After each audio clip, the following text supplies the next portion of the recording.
Friday, the day of sculpture. Saturday, the day of the mysteries, or as it was also called, the day of theater. Sunday, the day of music and song. On Mondays, namely on the day of religious and civil ceremonies, the learned beings of the first group demonstrated various ceremonies in which the fragments of knowledge that had been previously selected for transmission were indicated by means of inexactitudes in the law of sevenfoldness, chiefly in the inexactitudes of the lawful movements of the participants in the given ceremonies. For instance, let us suppose that the leader of the given ceremony, the priest, or according to contemporaries, the clergyman, has to raise his arms towards heaven. This posture of his infallibly demands, in accordance with the law of sevenfoldness, that his feet should normally be placed in a certain position. But these Babylonian learned beings intentionally put the feet of the said leader of the ceremony not as they should be placed in accordance with this law, but otherwise. And in general, it was just in all those otherwises that the learned beings of that group indicated in the movements of the participants in the given religious ceremony, by a conventional what is called alphabet, those ideas they intended should be transmitted through these ceremonies to the men beings of their remote descendants. On Tuesdays, namely on the day of architecture, the learned beings belonging to the second group brought various models for such proposed buildings and constructions as could endure a very long time. And in this case, they set up these buildings not exactly in accordance with the stability ensuing from the law of sevenfoldness, or as the beings there were mechanically already accustomed to do, but otherwise. For instance, the cupola of a certain construction had, according to all the data, to rest on 4 columns of a certain thickness and definite strength. But they placed this said cupola on only 3 columns, and the reciprocal thrust, or as it is also expressed, the reciprocal resistance ensuing from the law of sevenfoldness for supporting the surplanetary weight, they took not from the columns alone, but also from other unusual combinations ensuing from the same law of sevenfoldness, with which the mass of the ordinary beings of that time were also already acquainted. That is to say, they took the required degree of resistance of the columns, chiefly from the force of the weight of the cupola itself. Or still another example, a certain stone, according to all the data established there, both mechanically from long-centuried practice and also thanks to the fully conscious calculations of certain beings with reason there, ought infallibly to have its definite strength corresponding to a certain power of resistance. But they infallibly made and placed this cornerstone so that it did not correspond at all to the mentioned data, but the strength and power of resistance for the support of the superimposed weight required on the basis of the law of sevenfoldness they took from the setting of the lower stones, which, in their turn, they did not lay according to the established custom. But again they based their calculations on the manner of laying the still lower stones, and so on.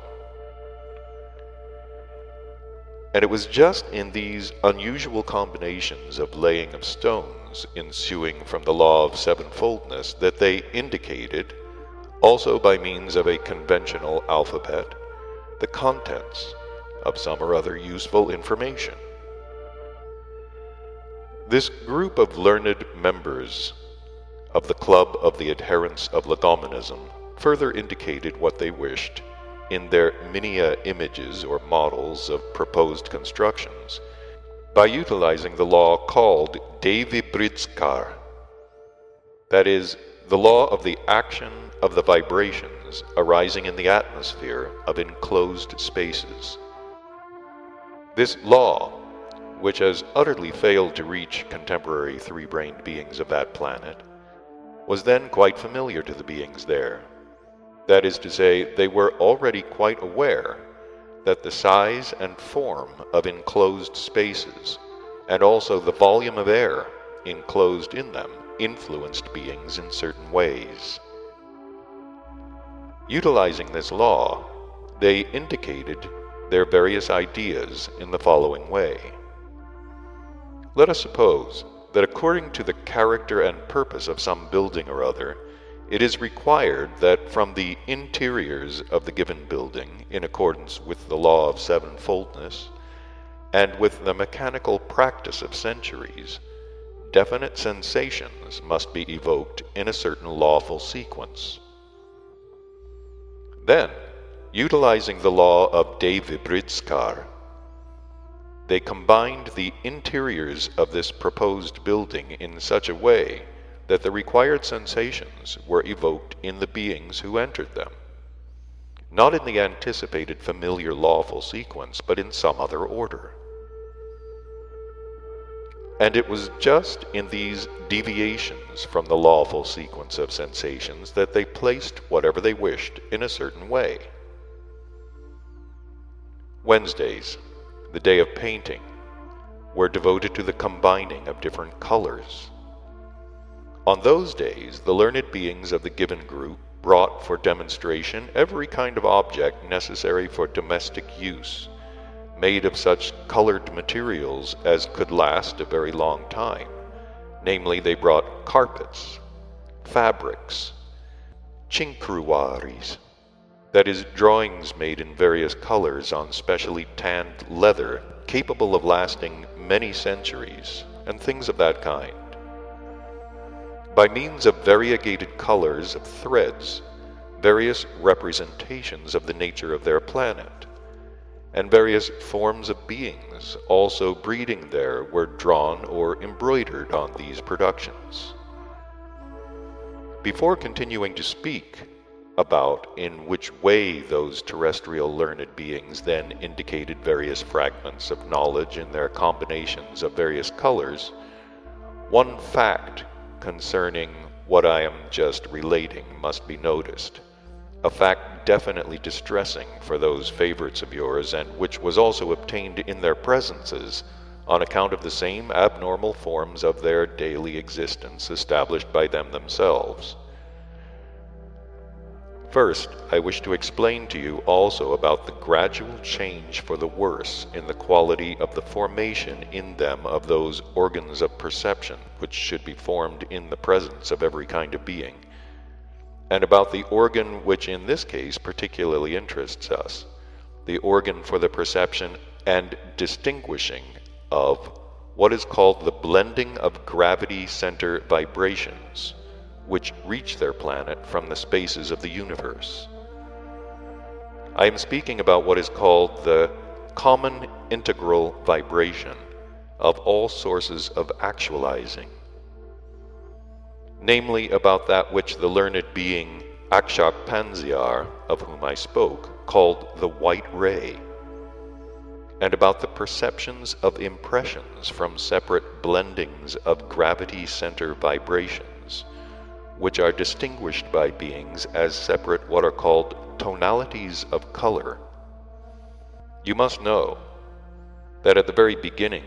of the arising and existence of the three-brained beings of the planet Earth, before the period when the organ Kundabuffer was introjected into them, and later when this organ was totally removed from their presences, and even after the second Transalpalnian catastrophe there, almost up to the time of our third flight in person to the surface of that planet, the said organ was actualized in them with what is called a sensibility of perception, similar to that which is actualized in the common presences of all ordinary